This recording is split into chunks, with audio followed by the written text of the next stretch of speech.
This is the Global Podcast Network, where executives and professionals connect, share, and inspire. Stay tuned for the conversations that drive success. And welcome back, everyone. Appreciate you being here. And I have to believe if you found us, it's probably because you have an interest in massage therapy. Maybe you're certified. Maybe you know somebody who is. Maybe you're doing some searches. And one of the really, really emerging parts of our population that need this attention with massage is the senior population, geriatrics. Got somebody today that can help you get certified or trained for that. And today we're going to look at something a little bit different, focus on some of the degenerative conditions that affect our aging population and why we need to be mindful of that when it comes to massage. She is a licensed massage therapist, author, owner, director, and the woman behind Daybreak Geriatric Massage Institute. Our professional of the year, Dawn Castiglione, is back with us. How are you doing today? Just fine. And you? Real good. And this topic today about these conditions, we never really got into that. We skimmed it. We mentioned it briefly, but this is what radically makes this modality different, because you have to be mindful of what's happening with a senior and meet them where they are in terms of those challenges. Where should we begin? Yes, and that's true of any client. And then the subset of that, even more true with our senior clients. And then another subset of that, to zero in a little further, is our senior clients or young clients who have degenerative conditions. And by that, I mean things like Parkinson's, diabetes, stroke survivors, folks with Alzheimer's or other dementias. They require a specific protocol with each of their conditions, but they also require some preparation on the part of the therapist before we even get started with the massage. When you say preparation, what do you mean? Okay, well, before I even enter a session with a client or before I even take them on as a client and set that first appointment, we're going to go through a checklist. And the checklist includes information that I'm going to gather from them and then decisions I'm going to make for them. In other words, choices about how their session will go and so forth, so that we're minimizing risk for that client, but also bringing the most benefit to that client as possible. So if we go through the gathering of information, the first things on the checklist are medical conditions. We're going to check for chronic conditions or maybe recent events, like a recent fall or an accident or surgery, things we may have to work around, or things that may cause us to either postpone the massage or get doctor's permission, etc. The second thing on the checklist for gathering info is medications. It's very important for us to understand what medications they're on. And some of those medications, massage may be contraindicated for that, meaning we should not massage on a certain day or a certain number of hours after meds have been taken, or maybe we should hurry up and massage as soon after they take their meds. So different things like that. And with Parkinson's, actually, that's a good example, because as soon as a Parkinson's client takes their medication, we should get in there and massage if we can. The sooner the better, because it'll help assist the medication to get into the bloodstream more efficiently, and they can receive the benefits sooner. With diabetics, however, if they are insulin dependent and they have taken an injection of insulin, we need to wait about 2 hours after that before we can get in and massage. And this is more for the frail client, but that's who we're dealing with a lot of the times here. And if we don't wait, then we could actually cause them to go into a hypoglycemic incident. So their blood sugar gets so low because massage is forcing the insulin to act stronger than what the doctor had prescribed. And so if the blood sugar gets too low, it could be dangerous. It also could be fatal. So knowing these things as we go into a session is really important. And Mm. then the challenge is, after we gain all of that information, is making choices for the session. How are we going to move forward? And what choices do I mean? The position of the client is an important one. Perhaps they can only be lying face up in the supine position, either due to a medical device that's implanted, or a condition like hard to breathe or heart trouble or asthma. There are a number of things that will cause us to make that decision to only place them on the table face up. Or maybe they can't even make it to the table. And maybe they need to be in a chair or a hospital bed, or a recliner with legs elevated. There are all sorts of little nuances that the therapist should know about. And once you have your checklist, you're ready to roll. And then we just apply the proper techniques for that illness or condition. And then the last thing is the length of session. We make that decision for them as well, because some folks who are more frail than others can't really handle more than 30 minutes, let's say, or they're just too sensitive, or it may kick something else into action, either a medication or a condition of their illness. So we have to be careful not to overstimulate all of the body systems that we will be stimulating in a massage. What an eye opener here. I knew that there was some involved there. You got to meet them where they're at and what they're dealing with, and certainly the mindset, and really be a friend to them as well. You know, some of them are isolated, and that's, the psychological, the mental aspect, really important.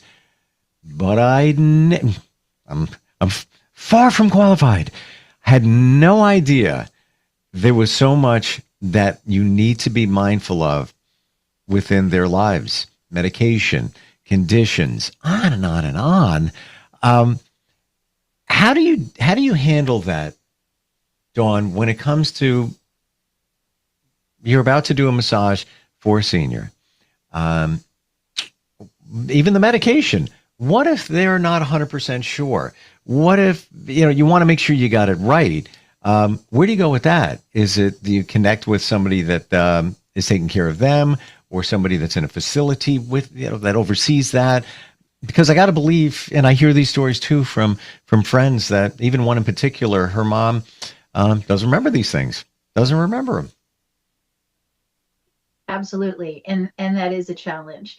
And so what we do with senior clients or folks with degenerative illness, prior to the first massage, we don't just have them sign a slip of paper like we would at a spa saying, we release this person from whatever liability, getting on and off the table, etc. We do a much more thorough intake, and this is prior to the first massage. And it could even be on a different day, not just before the first session, because some of their conditions are pretty complicated. And it's our responsibility as massage therapists to understand the most that we can about their condition, their medications, who they're being seen by. If there's some permissions that I need to ask before proceeding with the massage, I would need to have that doctor's contact information. We have permission slip type things, authorization forms that we can send to a doctor if we do have any questions about it. But it's that initial medical intake that is so thorough with regard to medications, a list of their medications, and a list of contacts in their life, such as a family member might be their emergency contact, their caregiver, might be the person to contact for the list of medications or special needs with positioning on the table. All sorts of things that remind us that the massage therapist is part of a complete care team. We're a circle of doctor, family, the nurses station at the facility, a caregiver, a neighbor, even a friend down the hall who knows certain things about, let's say she's allergic to food or whatever, a certain food, and they're at the dining room together. We glean all of this information and we get it onto a medical intake form so that we are completely aware of the things that we can do to minimize risk. This is all about minimizing risk while we're bringing benefit to these clients. And it's a real difference. It's a marked difference between just the average client off the street if you are in a spa. Not that you don't have to be careful of these things, but when you're specializing in this, you're seeing all different kinds of conditions, right? And so it's important to know what to do and what not to do. So that intake is how we do that, to answer your question. What would you say, Dawn, are the top two more challenging conditions that a senior might have? What do I mean by that? More challenging for you or somebody doing geriatric massage that they really have to go layers deeper just to make sure everything is good to go. Okay, well, one of them would be dementia or Alzheimer's. There are many types of dementia. Alzheimer's is the most prevalent that we see. Sure. And in that case, we can't directly speak all the time to the client themselves and get all of this information accurately. And so in that case, we will need to contact the family member or the caregiver, whomever is in charge of overseeing their condition and who knows the most about them personally. So that's an extra step, in preparation. But then when you're with the dementia client, that's a whole other ballgame of approach and respect and maybe slowness, not to overstimulate them emotionally. So it's not just physical for them, it's emotional. And on some days, they may really love a nice back rub or a hand massage or neck and shoulders. And the next day, they may not want that at all. And they may not understand why you ever thought you could do that to them. And they may never know your name or why you're there. But that emotional connection that you make with them allows them to feel your energy when you walk into a room and to know this is a friendly encounter. And so over time, if you work on that relationship, that is something that can help in your sessions. So dementia, Alzheimer's, that's a big one. It's very different from other conditions. Some of the others that are also challenging, well, I want to say maybe the stroke survivor, because they've got one side of their body that has been affected by the stroke, the opposite hemisphere side to the body. And so we need to determine how much time to spend on that side of the body in particular, and how much attention, to give to the other side that hasn't been affected by the stroke, both without risking any, side effects, but still hoping to improve. So those are two of the very specific, I would say. Wow. What's ringing loud for me is it's a very special person that chooses to do this work. And it's somebody that doesn't take it personally in terms of what comes back to them, especially as you described with the dementia, Alzheimer patient, and patience.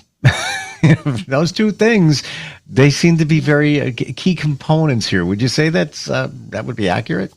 Yes, not taking it personally and having patience. And a lot of times, patients, even if it's not with someone who has trouble verbally communicating or has different mood swings, even then we want to be emotionally available to our clients. It's an aspect of senior massage that's really important to them. As you said, often they don't have visitors. You could be their only visitor that day, that week, that month, even. And for you to walk in and embrace the moment with joy and just feel that connection with them, maybe even remember something that they mentioned last time, like their great grandson was going to be born on March whatever, Oh, yeah. to remember to ask about that, then they understand that you care about them as a person and not just as a body that's coming in on this day at this time. Well, I would imagine too that doesn't matter who you're doing the massage on. That's part of it. You should be retaining those thoughts about their personal life, even a hair cutter, the person at the salon. I think that's part of their success because they remember when you come back a month later and they say, hey, how's your mom doing? How's your son doing? Are they recovering okay? Whatever it might be. That's all part of it. And also, I would imagine too, you have to believe you're making a difference, even if you're not getting that feedback or even if there's a little pushback. Now, great example you gave, Dawn, with the person that might have dementia or Alzheimer's, where last week they were fine with you massaging their hands or their arms.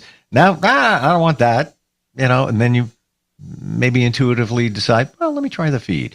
And if they're not giving pushback, then it's beneficial. Obviously, if somebody says, I don't want anything done, don't touch me, different situation, but you have to believe that you are making a difference, right? Absolutely.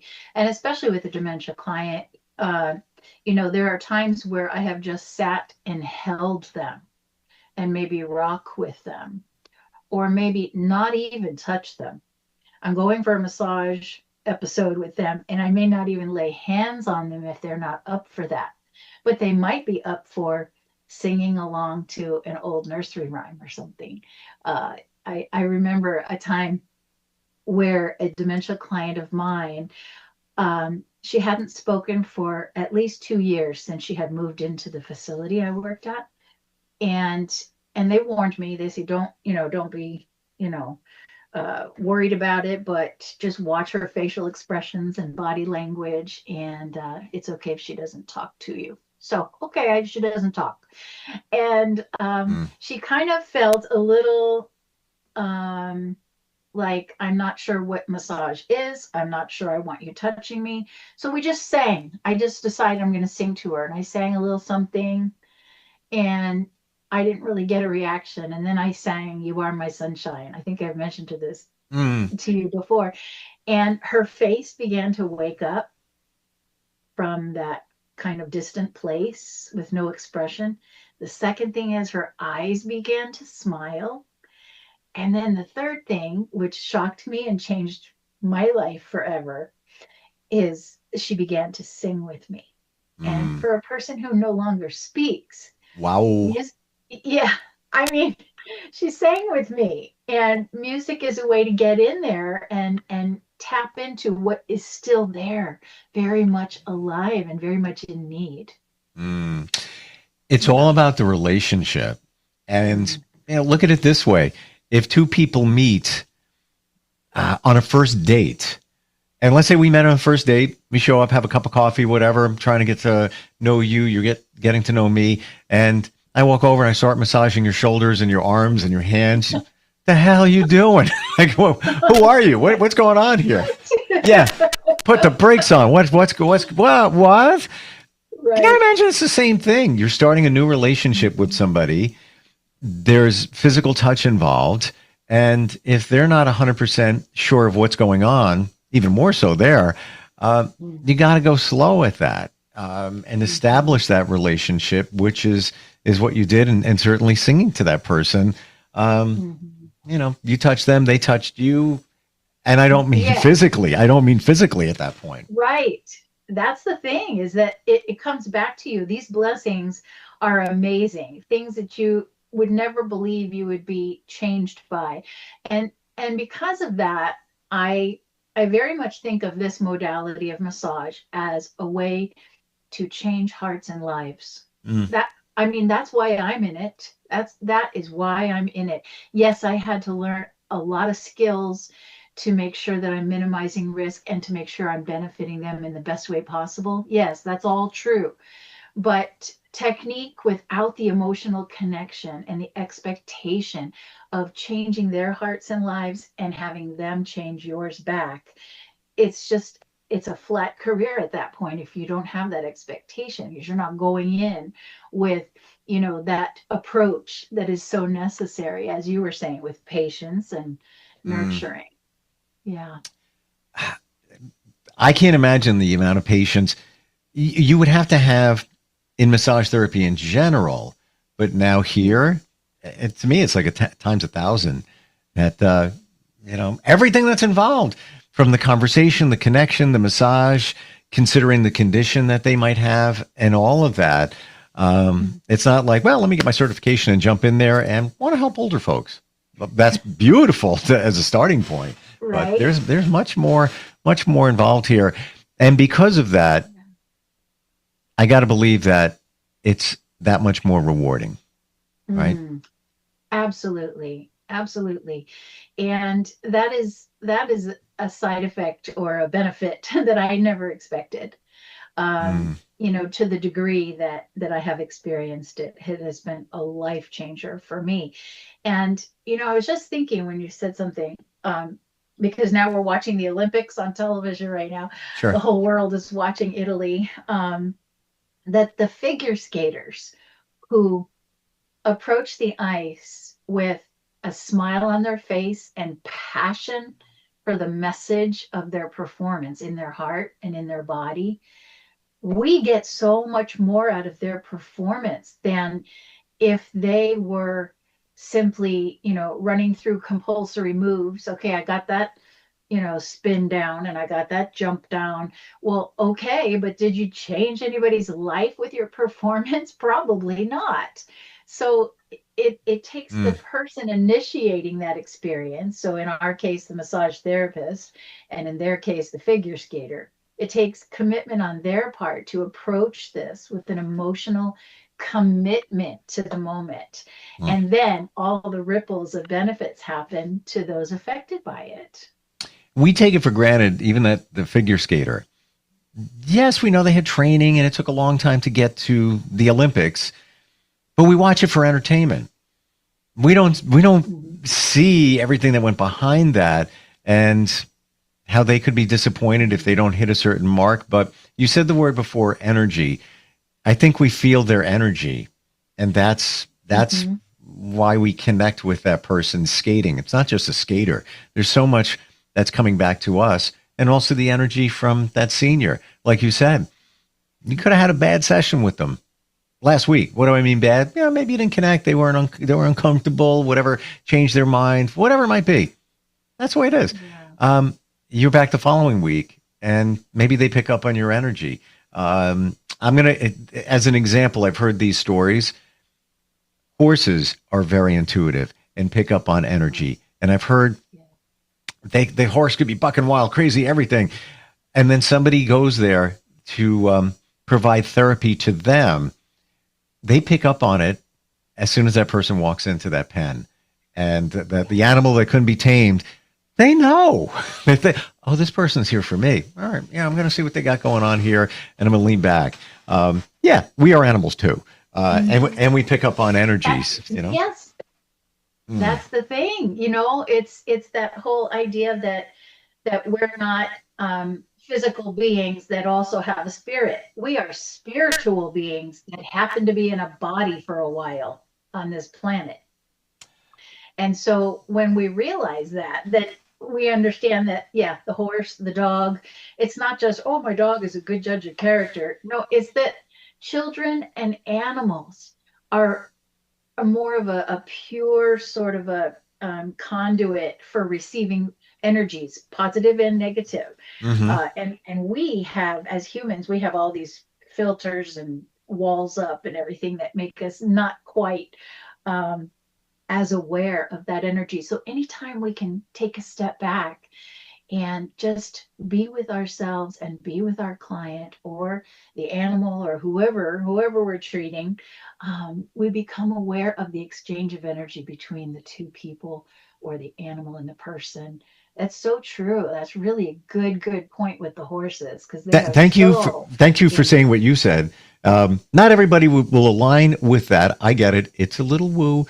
But once you start seeing this and understanding energy, and I had an epiphany, I don't know, like 3 years ago. I was just staring out of my garage on a rainy day, and something hit me. And just what you said, I believe, like you, we're spiritual beings in these meat suits, if you will, these containers. Yeah. Our energy will be here forever. And I've experienced it with loved ones who have passed on. Don't even need to get into it. I'm very skeptical, and it's been proven many times to me. But the physical body will only be here for a certain amount of time, just like a car breaks down and you got to get another one, and it's off. And the energy thing is, it's real. How do we connect with you if somebody is a massage therapist and looking to maybe change things up and help a different segment of our population that is so needed now? How do they find you? Sure. We have a great website, easy to navigate, lots of good information on there and photographs of our past students and everything. But we have a page that is contact us. So just click on the little contact us button, and it will give you, a few lines to fill out. Send us a quick email, and I will be the person to call you back and to receive your questions, your comments, get you started, register you for a class. And also, if you're ready to register for a class and you don't have any questions, you just want to run with it, you can register online as well. And our website is daybreak-massage.com. Beautiful. So, yeah, and the only thing, we've said this a number of times before, you can do this virtually for anybody in the world, and it's in real time. It's not like, go watch these videos. You're there instructing. The biggest challenge is, not that it's a big challenge, you need to have somebody that is your subject, your massage subject, a volunteer, if you will. Volunteer, and they'll want one too. So many people say, "Oh, I don't think I'm going to do the Zoom class. I'll wait for one of the in-person ones," and that's fine. I know some of us learn better when we're actually in the same room and touch and feel and whatever. Sure. But so many students have said, "Oh my gosh, I can't believe this Zoom class felt like you were right here in my living room." Yeah. And the fact that they do need a body to work on, and the class size is so small, they can ask questions, like can critique or help or suggest. And it's really a lovely time that feels very in person because it is live. Yes. Thank you for all the insight. Thank you for what you do, Dawn. And also thank you for your positive, good energy. I feel it. And it's beautiful. Thank you, Steve. You as well. I appreciate you. Likewise. All right. We'll talk soon. Okay. All right. Thanks. This is the Global Podcast Network, where executives and professionals connect, share, and inspire. Stay tuned for the conversations that drive success.